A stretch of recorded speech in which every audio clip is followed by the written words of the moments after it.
Bonsoir and welcome once again to This Be the Verse, Poetry for Adults here in the sub basement of PS 75, the Emily Dickinson School.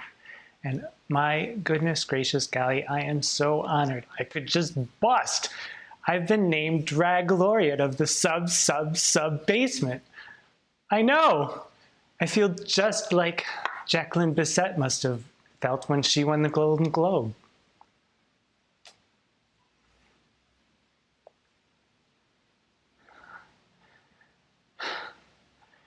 So 7 years ago, someone once said of me, most promising newcomer.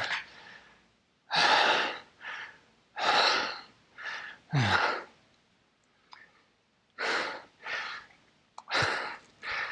right, Gallic background to the front. Seriously, I'm so humbled. And it wasn't easy. It took a lot of work, and a lot of little people helped me along the way, and if I could remember any of the little people's little names, I'm sure I would thank them. But honestly,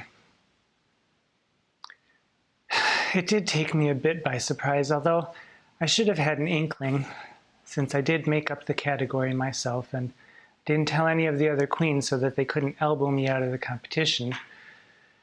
And then I knew I had a fair to middling chance when I was the only judge, and late last night when I was in bed, awake, alone, again, the last drop of Zinfandel gone, red Zinfandel. The bottle had rolled away to clink and clank and clunk with the other bottles underneath the bed. And I informed myself that I'd been made Drag Laureate of the sub basement. Well, it really doesn't matter. I mean, honors and awards, they come and they go.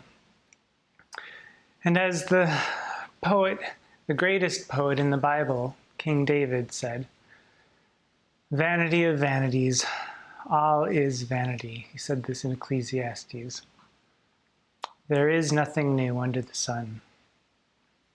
And then later on, he went to say,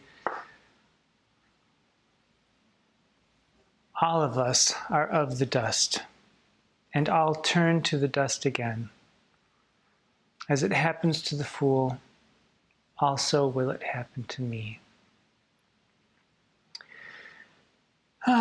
We're all just a flicker in the wind, and as the world goes round and round and round, and sooner or later we'll return, poof, to dust. Still, as long as it's here, I am Drag Laureate of the sub basement. So let me, just to show you my tiara, I'll put it on. And I think that looks quite nice, quite beautiful. Of course it does, because I'm the Drag Laureate of the sub basement, and this is my tiara. Well.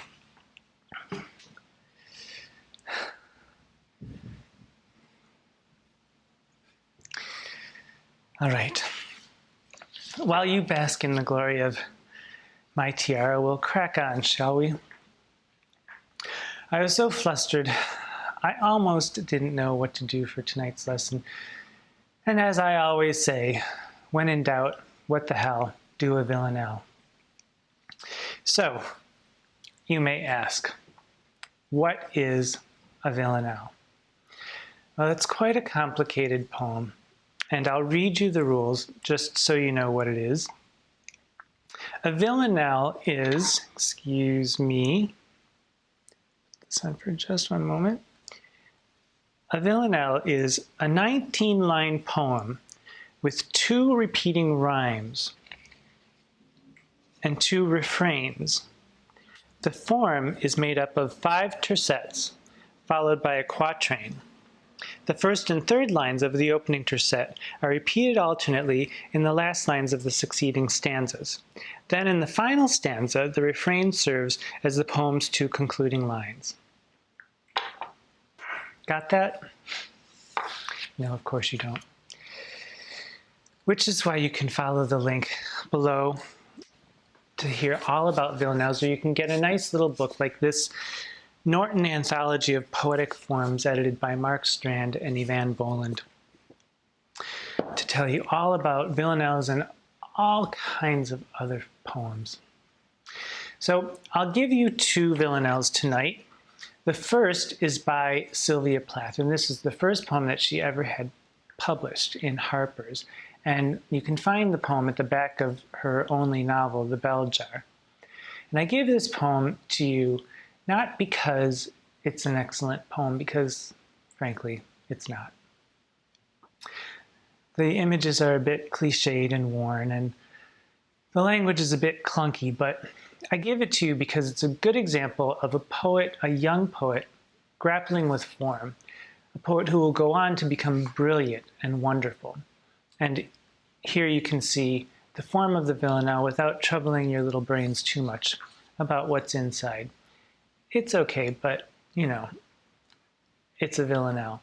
And to illustrate the rhyme scheme, which is ABA, and there are more things like the repeating lines, etc., but I'll illustrate just the rhyme scheme as we go along so that you can get a sense of the villanelle.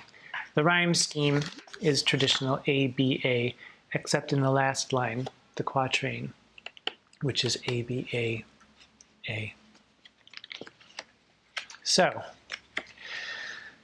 Mad Girl's Love Song by Sylvia Plath.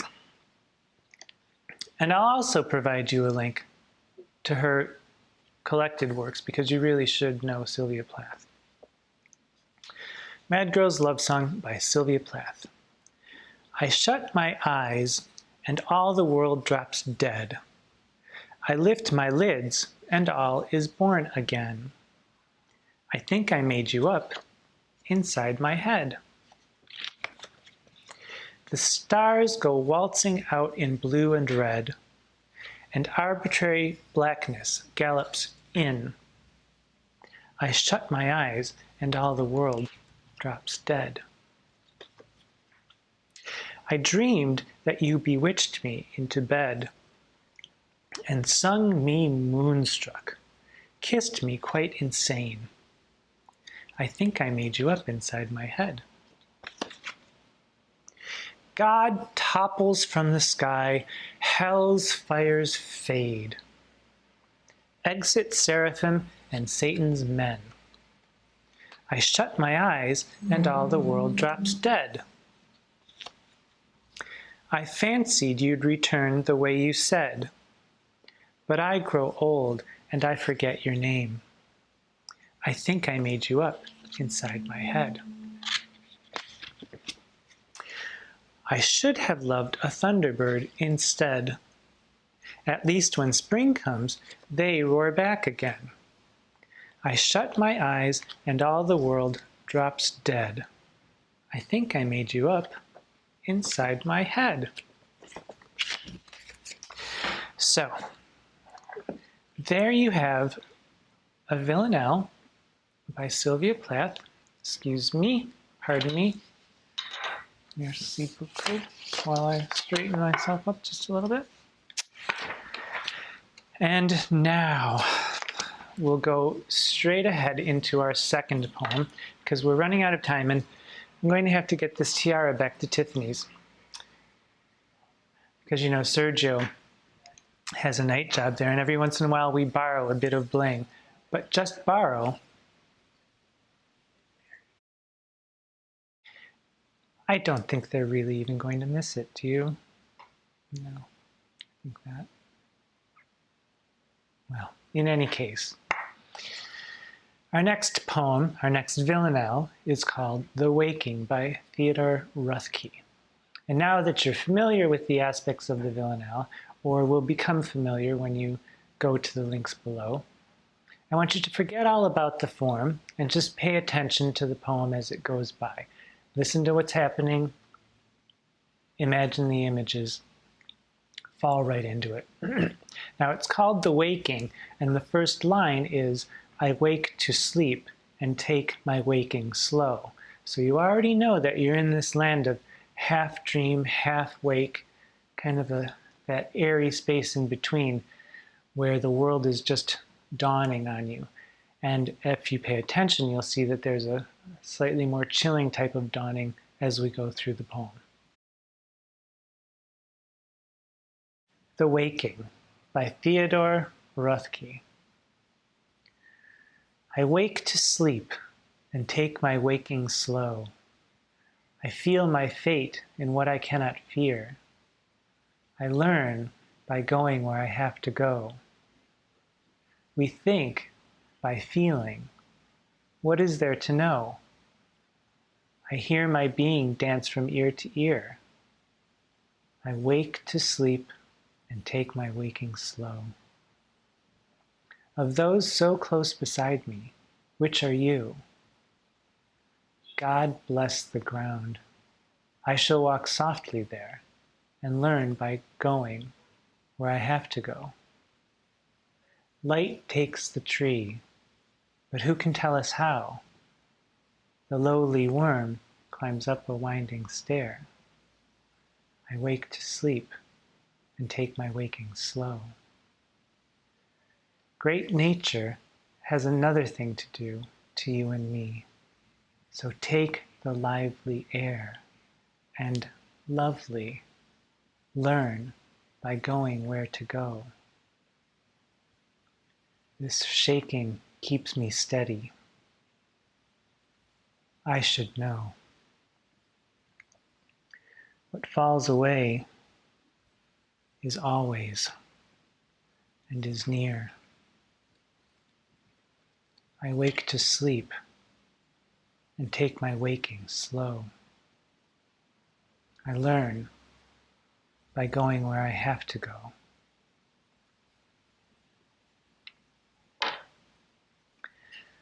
Need we say more?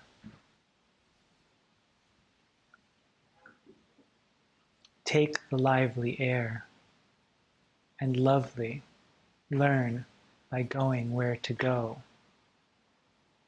And pay attention. Now,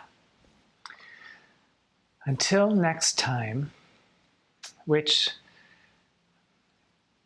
I'm not saying it will happen, but possibly we may not be meeting for much longer if the silly little all caps notes that have been left on our door are any indication, that say things like no trespassing or, oh my goodness, cease and desist. Violators will be prosecuted to the fullest extent of the law. Too tight Lautrec, this means you. Well, we shall keep our fingers and toes crossed. I'll be here no matter what next week. So until next time, I am Too Tight Lautrec, the drag laureate of the sub basement bitches. And this be the verse.